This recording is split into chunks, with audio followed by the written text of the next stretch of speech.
ladies and gentlemen, without any further ado, the current head coach of the Arizona State football team, former head coach of the New York Jets and the Kansas City Chiefs, former defensive back for the Philadelphia Eagles, and for 9 years, my road dog here at ESPN. We are delighted to be joined once again by Herm Edwards this morning. Coach, how are you? Road dog, we're doing good. I had to get up a little early and start my workout, as you know, because I knew I was going to get this call today. So I'm halfway, and I got my cardio done in an hour. So I'm going to take a little break with you folks, and I'm going back to the other hour. And for people that don't understand, when he says he gets up early, you need to understand how early he gets up. Herm gets up every morning at 4:30 for a workout. Gosh. So if he got up an hour early, that means he got up at 3:30 this morning to get his workout in just so he could be with us. It is our honor, Coach. Now, listen, on your last NFL Live in December, I said something that I meant from the bottom of my heart. You're never too old to be coached. And you coached me up for 9 years as you were here with me on NFL Live and all the things we did together. So right now, I'm telling you, the Cleveland Cavaliers need you, Coach. They need you. So put yourself in the shoes of Tyronn Lue or in a situation like this you've been in football. It is do or die. It is desperate time. You got to play to win this game. How are you as a coach approaching this? Well, it's real simple. I think, first of all, you have to use the home crowd to your advantage and the energy in that arena. I think these players have been faced with that. We know that number 23 has been faced with that his whole career. I can't say enough about what this man has done in his basketball career.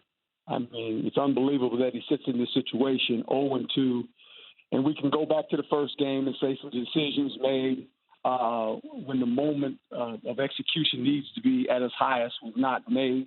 We can make all those excuses, but the matter of the fact is they're 0-2. And with being 0-2, and I've been in playoff games, I've been in playoff situations. It's the fourth quarter. You've got to score a touchdown. It's the last drive to keep alive. And I think if you're Cleveland, the players, not LeBron James, but the players, the cast of players have to play above their skill level with emotion. They have to have emotion. And I think it gets started on the defensive side of the floor. We saw how they took advantage of the pick and roll and put some players in some bad situations guarding Steph. I do think these guys beat you by shooting three-pointers. I would force them to drive to the basket, and I've always said this. The thing I like about basketball, especially now in the playoffs, is that you got to have some roughhouse guys. And when you take the three-point away and make them drive, that equalizes their offense. And when they drive to the basket, use all your foul. You've got to knock them to the ground, legal. There's nothing dirty, but knock them to the ground. You got to make this a physical game, an uncomfortable game. Don't allow them to stay in the game and take the crowd out of it by hitting those threes. Force them to the basket. And when they come to the basket, make sure when you foul them, it's a hard foul. They have to fall on the ground. They have to fall on the ground, period. And illegal. I'm not saying they're illegal, but in my opinion, that's how you play your game. And I think if they do that, they have a chance to win. Talking to Herm Edwards, father of dragons on the Shell Pennzoil Performance Line. By the way, when does our dragon show come up? Because, I'm tapped out. I'm not watching anymore because the bad guys got the dragon. April of 2019, Coach. April of 2019.